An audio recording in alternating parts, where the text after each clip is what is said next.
Why do you think that there is this stereotype or this sense among a lot of people that evangelicals are monolithic?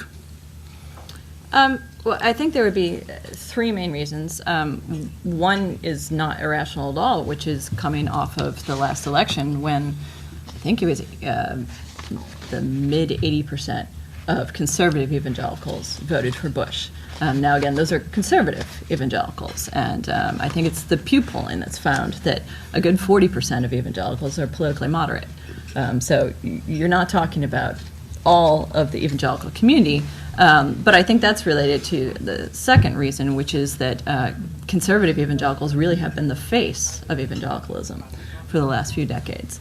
That's a combination of the fact that leaders like Pat Robertson and the late Jerry Falwell really were much more media savvy and did much more organizing than moderate leaders.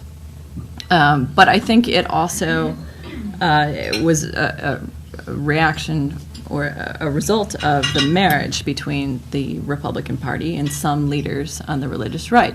It just was a natural combination, but also led to those figures having much more visibility than others. And I think the third point comes out of that as well, which is that folks like me, progressive evangelicals, really kind of silenced ourselves.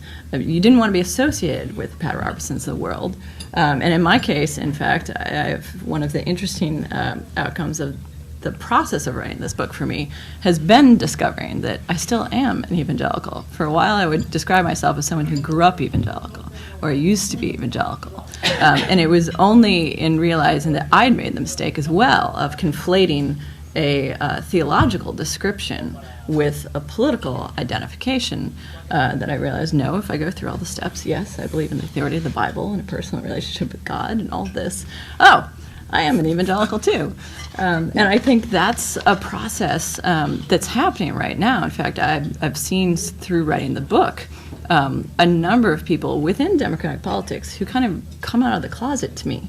When I'm speaking at Democratic events or through reading my writing, will say, you know what, that's me too, and we haven't provided models either for the general public or for our colleagues in Democratic politics to see that you can be an evangelical and not sound like Ralph Reed.